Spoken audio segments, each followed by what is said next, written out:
আমি কি গান গাবো যে ভেবে না পাই মেঘলা আকাশে উতলা বাতাসে খুঁজে বেড়াই কি গান গাবো যে ভেবে না পাই।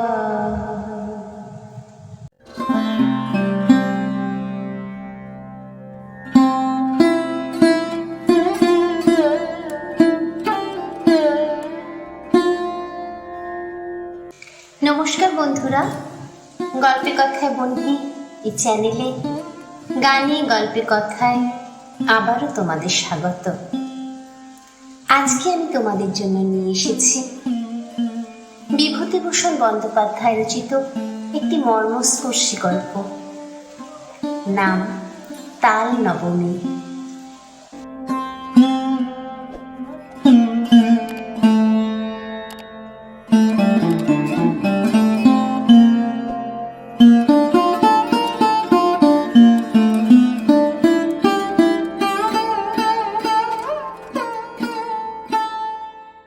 ঝমঝম বর্ষা, ভাদ্র মাসের দিন। আজ দিন 15 ধরে বর্ষা নেমেছে, তার আর বিরামও নেই বিশ্রামও নেই। ক্ষুদিরাম ভট্টাচার্যের বাড়ি আজ 2 দিন হাঁড়ি চড়েনি। ক্ষুদিরাম সামান্য আয়ের গৃহস্থ, জমি জমার সামান্য কিছু আয় এবং 2-4 ঘর শীর্ষ যজমানদের বাড়ি ঘুরে ঘুরে কায়েক ক্লেশে সংসার চলে। এই ভীষণ বর্ষায় গ্রামের কত গৃহস্থের বাড়িতেই পুত্রকন্যা অনাহারে আছে। ক্ষুদিরাম তো সামান্য গৃহস্থ মাত্র। যজমান বাড়ি থেকে যে কটি ধান এসেছিল তা ফুরিয়ে গিয়েছে। ভাদ্রের শেষে আউশ ধান চাষিদের ঘরে উঠলে তবে আবার কিছু ধান ঘরে আসবে, ছেলেপুলেরা দুবেলা পেট পুরে খেতে পাবে। নেপাল বললে, এই গোপলা, খিদে পেয়েছে না তোর? গোপাল ছিপ চাচতে চাচতে বললে, দাদা। মাকে গিয়ে বল, আমারও পেট চুই চুই করছে। মা বকে, তুমি যাও দাদা। বকুক গে, আমার নাম করে মাকে বলতে পারবি না? এমন সময় পাড়ার শিবু বাড়ুজের ছেলে চুনিকে আসতে দেখে নেপাল ডাকলে, ও চুনি, শুনে যা। চুনি বয়সে নেপালের চেয়ে বড়, অবস্থাপন্ন গৃহস্থের ছেলে, বেশ চেহারা। নেপালের ডাকে সে ওদের উঠোনের বেড়ার কাছে দাঁড়িয়ে বললে, কি আয় না ভেতরে। না, যাব না, বেলা যাচ্ছে। আমি জটি পিসিমাদের বাড়ি যাচ্ছি, মা সেখানে রয়েছে কিনা ডাকতে যাচ্ছি। কেন, তোর মা এখন সেখানে যে? ওদের ডাল ভাঙতে গিয়েছে। তাল নবমীর বেদ তো আসছে এই মঙ্গলবার, ওদের বাড়ির লোকজন খাবে। সত্যি? তা জানিস না বুঝি? আমাদের বাড়ি সবাইকে নেমন্তন্ন করবে, গায়েও বলবে, আমাদেরও করবে। সবাইকে যখন নেমন্তন্ন করবে তোদের কি বাদ দেবে? চুনি চলে গেলে নেপাল ছোট ভাইকে বলে, আজ কি বার রে? তা তুই জানিস? আজ শুক্রবার বোধহয়, মঙ্গলবারে নেমন্তন্ন। গোপাল বললে, কি মজা না দাদা? চুপ করে থাক, তোর বুদ্ধি শুদ্ধি নেই। তাল নবমীর বেদ তো তালের বড়া করে, তুই জানিস? গোপাল সেটা জানতো না, কিন্তু দাদার মুখে শুনে খুব খুশি হয়ে উঠল। সত্যি তা যদি হয় তবে সে সুখাদ্য খাবার সম্ভাবনা বহু দূরবর্তী নয়, ঘনিয়ে এসেছে কাছে। আজ কি বার সে জানে না, সামনের মঙ্গলবারে। নিশ্চয়ই তার আর বেশি দেরি নেই। দাদার সঙ্গে বাড়ি যাবার পথে পড়ে জটি পিসিমার বাড়ি। নেপাল বললে, তুই দাঁড়া, ওদের বাড়ি ঢুকে দেখে আসি। ওদের বাড়ি তালের দরকার হবে, যদি তাল কেনে। এই গ্রামের মধ্যে তালের গাছ নেই, মাঠে প্রকাণ্ড তাল দেখি। নেপাল সেখান থেকে তাল কুড়িয়ে এনে গায়ে বিক্রি করে। জটি পিসিমার সামনেই দাঁড়িয়ে। তিনি গ্রামের নটবর্ণ খুঁজছে স্ত্রী, ভালো নাম হরিমতি। গাঁ শুদ্ধ ছেলে মেয়ে তাকে ডাকে জটি পিসিমা। পিসিমা বললেন, কি রে, তাল নেবে পিসিমা? হ্যাঁ নেব বই কি, আমাদের তো দরকার হবে মঙ্গলবার। ঠিক এই সময় দাদার পিছু পিছু গোপালও এসে দাঁড়িয়েছে। জটি পিসিমা বললেন, পেছনে কে রে? গোপাল? তা সন্ধেবেলায় দুই ভাই গিয়েছিলি কোথায়? নেপাল সলজ্জ মুখে বলে, মাছ ধরতে। পেলি? ওই দুটো পুঁটি আর একটা বেলে। তাহলে যাই পিসিমা? আচ্ছা এসো গে বাবা, সন্ধে হয়ে গেল, অন্ধকারে চলাফেরা করা ভালো নয় বর্ষাকালে। জটি পিসিমা তাল সম্বন্ধে আর কোনো আগ্রহ দেখালেন না, বা তাল নবমীর ব্রত উপলক্ষে তাদের নিমন্ত্রণ করার উল্লেখও করলেন না। যদিও দুজনেরই আশা ছিল হয়তো জটি পিসিমা তাদের দেখলেই নিমন্ত্রণ করবেন। তখন দরজার কাছে গিয়ে নেপাল আবার পিছন ফিরে জিজ্ঞেস করলেন, তাল নেবেন তাহলে? তাল? তা দিয়ে যেও বাবা। কটা করে পয়সায়? দুটো করে দিচ্ছি পিসিমা। তা নেবেন আপনি? তিনটে করেই নেবেন। বেশ কালো হেড়ে তাল তো, আমাদের তালের পিঠে হবে তাল নবমীর দিন, ভালো তাল চাই। মিশ কালো তাল পাবেন, দেখে নেবেন আপনি। গোপাল বাইরে এসে দাদাকে বললে, কবে তাল দিবি দাদা? কাল। তুই ওদের থেকে পয়সা নিস নে দাদা। নেপাল আশ্চর্য হয়ে বললে, কেন রে? তাহলে আমাদের নেমন্তন্ন করবে না, দেখিস এখন। দূর, তা হয় না, আমি কষ্ট করে তাল কুড়োবো আর পয়সা নেব না? রাত্রে বৃষ্টি নামে, হুহু বাগদার হাওয়া সেই সঙ্গে। পূর্ব দিকে জানলার কপাট দড়ি বাঁধা, হাওয়ায় দড়ি ছিঁড়ে সারা রাত খটখট শব্দ করে ঝড় বৃষ্টির দিনে। গোপালের ঘুম হয় না, তার যেন ভয় করে। সে শুয়ে ভাবছে, দাদা তাল যদি বিক্রি করে তবে ওরা আর নেমন্তন্ন করবে না।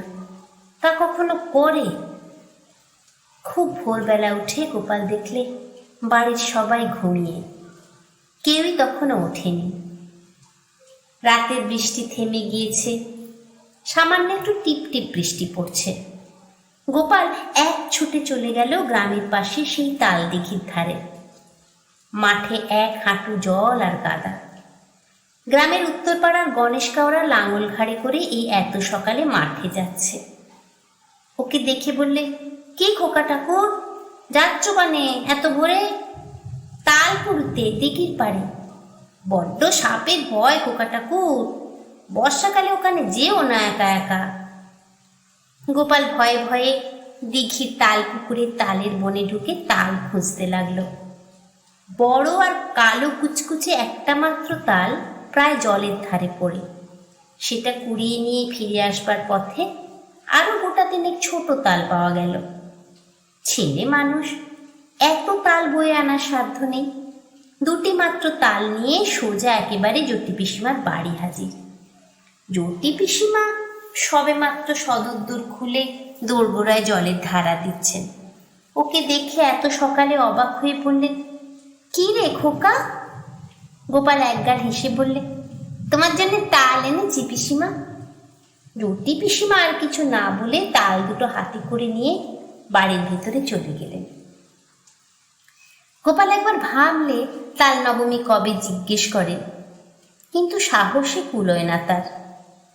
সারাদিন গোপালের মন খেলাধুলোর ফাঁকে কেবলই অন্যমনস্ক হয়ে পড়ে। ঘন বর্ষার দুপুরে মুখ উঁচু করে দেখে নারকেল গাছের মাথা থেকে পাতা বেয়ে জল ঝরে পড়ছে। পাঁচ ঝাড় নুয়ে নুয়ে পড়ছে বাদলার হাওয়ায়। বকুলতলার ডোবায় কটকটে ব্যাঙের দল থেকে থেকে ডাকছে। গোপাল জিজ্ঞেস করলে, ব্যাঙগুলো আজকাল তেমন ডাকে না কেন মা? গোপালের মা বলেন, নতুন জলে ডাকে, এখন পুরনো জলে তত আমোদ নেই ওদের। আজ কি বার মা? সোমবার? কেন রে? বারের খোঁজে তোর কি দরকার? মঙ্গলবারে তাল নবমী না মা? তা হয়তো হবে, কি জানি বাপু, নিজের হাঁড়িতে চাল জোটে না, তাল নবমীর খোঁজে কি দরকার আমার? সারাদিন কেটে গেল। নেপাল বিকেলের দিকে জিজ্ঞেস করলে, জটি পিসমা বাড়িতে তাল দিয়েছিলি আজ সকালে? কোথায় পেলি তুই? আমি তাল দিতে গেলে পিসি বললেন গোপাল তাল দিয়ে গেছে, পয়সা নেয়নি। কেন দিতে গেলি তুই? 1 পয়সা হলে দুজনে মুড়ি কিনে খেতাম। ওরা নেমন্তন্ন করবে দেখিস দাদা, কাল তো তাল নবমী। সে এমনিই নেমন্তন্ন করবে, পয়সা নিলেও করবে, তুই একটা বোকা। আচ্ছা দাদা, কাল তো মঙ্গলবার না? রাত্রে উত্তেজনায় গোপালের ঘুম হয় না। বাড়ির পাশের বড় বকুল গাছটায় জোনাকির ঝাঁক চলছে। জানলা দিয়ে সেদিকে চেয়ে চেয়ে সে ভাবে, কাল সকালটা বলে হয়, কতক্ষণে যে রাত পোহাবে। জটি পিসিমা আদর করে ওকে বললেন খাওয়ানোর সময়, খোকা, কাকুরের ডালনা আর নিবি? মুগের ডাল বেশি করে মেখে নে। জটি পিসিমার বড় মেয়ে লাবণ্যদি একখানা থালায় গরম গরম তিলপিটুলি ভাজা এনে ওর সামনে ধরে হেসে বললেন, খোকা, কখানা নিবি তিলপিটুলি? বলেই লাবণ্যদি থালাখানা উপুড় করে তার পাতে ঢেলে দিলে। তারপর জটি পিসিমা আনলেন পায়েস আর তালের বড়া। হেসে বললেন, খোকা যাই তাল কুড়িয়ে দিয়েছিলি তাই পায়েস হলো, খা খা, খুব খা, আজ যে তাল নবমী রে। কত কি চমৎকার ধরনের রাঁধা তরকারির গন্ধ বাতাসে, খেজুর গুড়ের পায়েসের সুগন্ধ বাতাসে। গোপালের মন খুশি ও আনন্দে ভরে উঠল। সে বসে বসে খাচ্ছে, কেবলই খাচ্ছে। সবারই খাওয়া শেষ, ও তবু খেয়েই চলেছে। লাবণ্যদি হেসে হেসে বলছে, আর নিবি তিলপিটুলি? ও গোপাল! হঠাৎ গোপাল চোখ চেয়ে দেখলে জানলার পাশে বর্ষার জলে ভেজা ঝোপঝাড়, তাদের সেই আতা গাছটা। সে শুয়ে আছে তাদের বাড়িতে। মার হাতের মৃদু ঠেলায় ঘুম ভেঙেছে। মা পাশে দাঁড়িয়ে বলছেন, ওঠ ওঠ, বেলা হয়েছে কত, মেঘ করে আছে তাই বোঝা যাচ্ছে না। বোকার মতো ফ্যাল ফ্যাল করে সে মায়ের মুখের দিকে চেয়ে রইল। আজ কি বার মা? মঙ্গলবার। তাও তো বটে, আজই তো তাল নবমী। ঘুমের মধ্যেও সব কি হিজিবিজি স্বপ্ন সে দেখছিল। আরও বেলা বাড়ল। ঘন মেঘাচ্ছন্ন বর্ষার দিনে যদিও বোঝা গেল না বেলা কতটা হয়েছে। গোপাল দরজার সামনে একটা কাঠের গুঁড়ির ওপর ঠায় বসে রইল। বৃষ্টি নেই একটু, মেঘ চমকালো আকাশ। বাদলের সজল হাওয়ায় গা শিরশির করে। গোপাল আশায় আশায় বসে রইল বটে, কিন্তু কই, পিসিমাদের বাড়ি থেকে কেউ তো নেমন্তন্ন করতে এলো না। অনেক বেলায় তাদের পাড়ার জগবন্ধু চক্রবর্তী তার ছেলে মেয়ে নিয়ে সামনের পথ দিয়ে কোথায় যেন চলেছেন।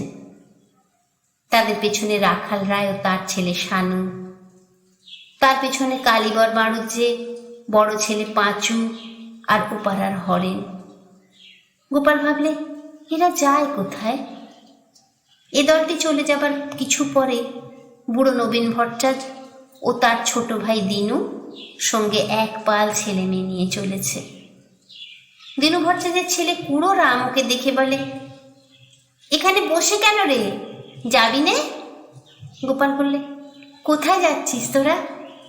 জটি পিসিমাদের বাড়ি তাল নবমীর নেমন্তন্ন খেতে। করেনি তোদের?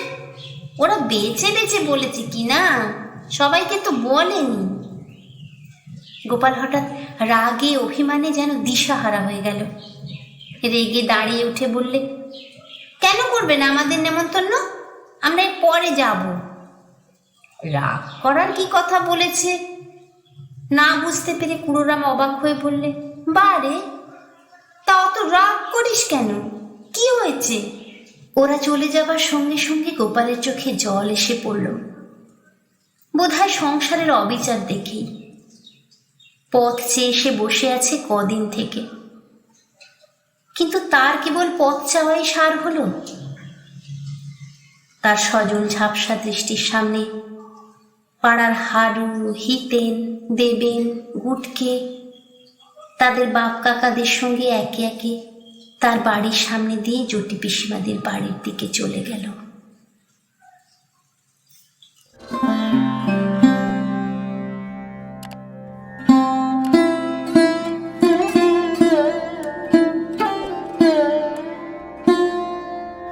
গল্পটি পড়তে পড়তে আমি যেন চোখের সামনে ছবি দেখলাম। গোপালকে দেখলাম, নেপালকে দেখলাম, গোপালের চোখের সামনে দিয়ে তার বন্ধুদের চলে যেতে দেখলাম। সত্যিই বিভূতিভূষণ বন্দ্যোপাধ্যায় ছিলেন শরৎচন্দ্র পরবর্তী কথাশিল্পী। বড় মন ছুঁয়ে গেল গল্পটি। তোমাদের কেমন লাগলো বন্ধুরা? তোমাদেরও মন ছুঁয়ে গেল কি? যদি ভালো লেগে থাকে একটা লাইক করো, প্রিয়জনদের সঙ্গে শেয়ার করো, আর আমার চ্যানেলটা সাবস্ক্রাইব করে আমার পাশে থেকো। বেল বাটনটা প্রেস করে রেখো এই ধরনের আরো মন ছোঁয়া গল্পের নোটিফিকেশন পাওয়ার জন্য। আর অনেকটা ভালোবাসা নিয়ে অপেক্ষা করো আমার পরের গল্পটার জন্য। তোমরা সবাই খুব ভালো থেকো।